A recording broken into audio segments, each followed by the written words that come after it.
Evening. Mfon overheard a conversation between Ekaete and Etim.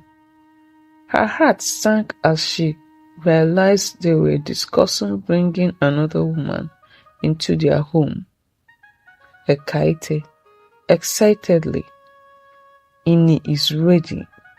She'll be a good wife for you. Etim reluctantly said, I don't know if I can do this, Mama.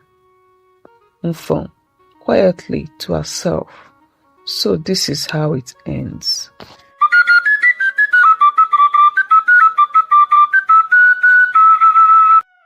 A beautiful woman named Mfon lived with her husband, Etim. They had been married for 7 years, and though their love was strong, Mfon carried a silent burden. She could not conceive a child. The whispers in the village grew louder, and the pressure from Mama Etim's mother, Ekaete, became unbearable. Ekaete sternly talking to Mfon, when will you give me grandchildren? I'm not getting any younger. Mfon, forcing a smile. Mama, we are trying. God's time is the best. But inside, Mfon felt her heart breaking a little more each day. Mfon spent many nights crying in the privacy of her room, while Etim tried his best to comfort her. He loved Mfon deeply, but even he was beginning to feel the weight of his mother's expectations. Etim, gently talking to Mfon, don't cry. I know how much this means to you, to us. Mfon sobbing, I feel like I am failing you, Etim, failing everyone. Ekaete, impatient and desperate for grandchildren, began visiting different pastors and herbalists, dragging Mfon along in hope of finding a solution. But each visit ended in disappointment. Ekaete, frustrated, what kind of woman cannot give her husband a child? You must do something, Mfon. Mfon, quietly, I am trying, Mama. Ekaete's frustration turned to anger. She started to openly criticize Mfon in front of others, no longer hiding her disappointment. Ekaete, loudly at a family gathering, Etim, you need to consider finding another wife. Mfon has failed us. Mfon, feeling humiliated to herself, said, why is this happening to me? Mfon, desperate to save her marriage and fulfill her role as a wife, visited several doctors and traditional healers in secret, hoping to find a cure for her infertility. Each time she returned home with the same devastating news. The doctor, Mfon, I am afraid there is nothing more we can do. Sometimes these things are beyond our control. Mfon whispering to herself, but what do I do now?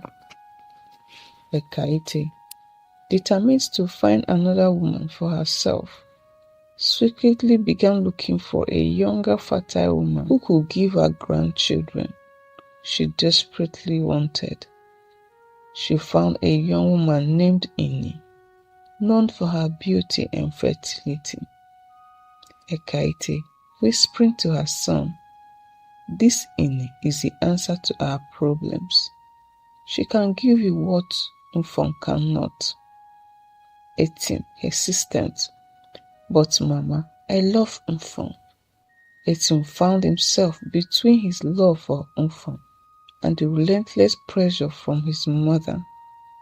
He began to distance himself from Mfon, spending more time away from home, confused and conflicted.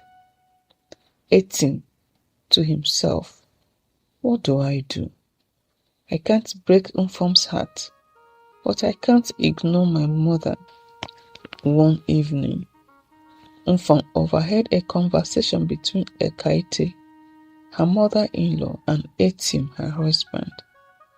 Her heart sank as she realized they were discussing bringing another woman into their home. Ekaete, excitedly, Ini is ready. She'll be a good wife for you. Etim reluctantly said, I don't know if I can do this. Mfon, quietly to herself. So this is how it ends. A few weeks later, Etim, unable to bear the pressure, finally succumbed to his mother's wishes. He brought Ini into their home. Ini was introduced as a distant relative who needed a place to stay. But Mfon knew the truth. Mfon, to her husband, feeling hurt, how could you bring her here, Etim, in our home? Etim, feeling guilty, I am sorry, Mfon. I didn't have a choice. Mfon tried to hold on, but the pain of seeing Ini in her home, knowing the true reason for her presence, became too much.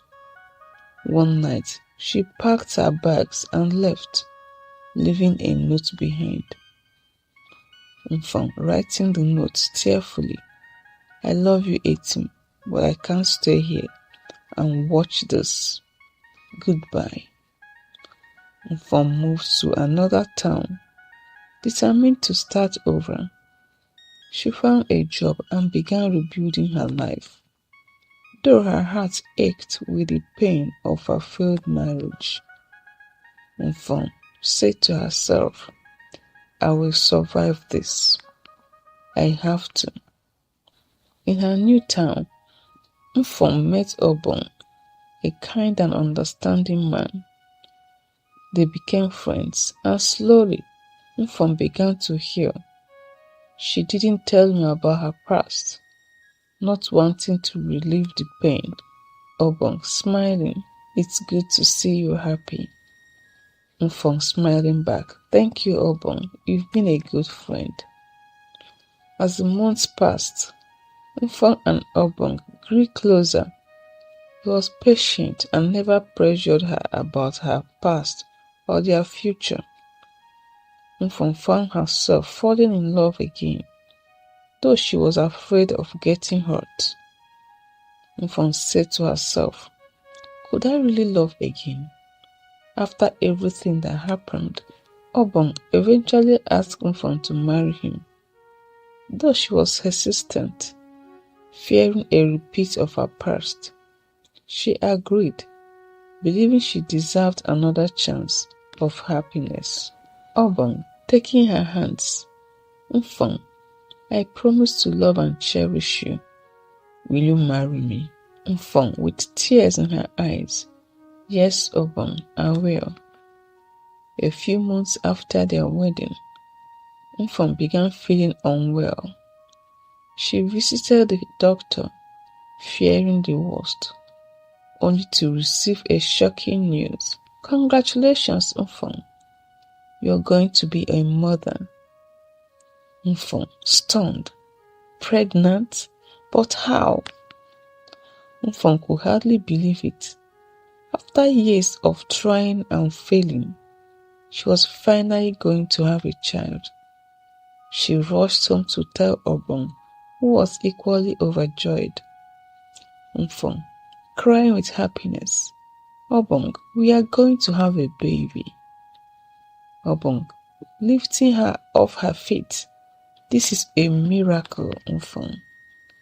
The news of Mfon's pregnancy quickly spread, eventually reaching Etim and Ekaete.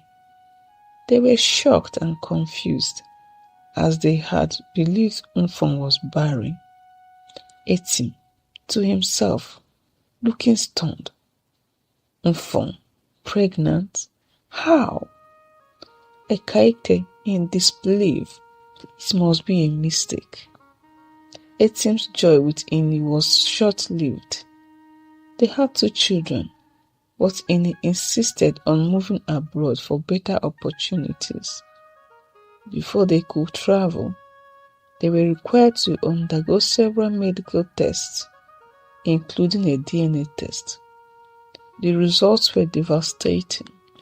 The doctor seriously talking to Mr. 18. The DNA test reveals that you are not the biological father of these children. 18, shocked. What? How is that possible? It was soon revealed that Ini had been unfaithful. The children were fathered by another man, and 18 was devastated. He confronted Ini, who admitted the truth. Ini, coldly, what did you expect, 18? You couldn't even get me pregnant. 18, angrily, how could you do this to me? After the DNA revelation, 18 sought medical advice and was diagnosed with low sperm count, confirming that he could not father children. The realization hit him like a ton of bricks. The doctor gently talking to 18. I am sorry, Mr. 18, but the test shows that you have low sperm count. It will be very difficult for you to father children. 18, in disbelief. So, Mfon was never the problem. Ekaite, upon hearing the news, was filled with deep regret for how she treated Mfon. She realized that she had wrongly accused and mistreated her daughter-in-law. Ekaite, weeping, what have I done?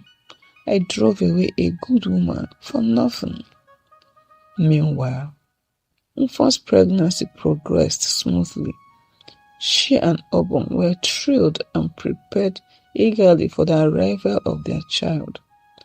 Mfon's heart was filled with gratitude and joy as she finally experienced the happiness she had longed for.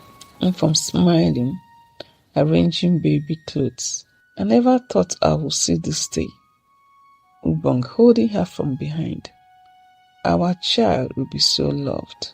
A small intimate gathering of friends celebrating Mfon's pregnancy.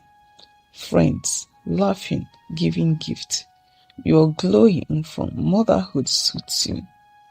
Mfon laughing along, genuinely happy.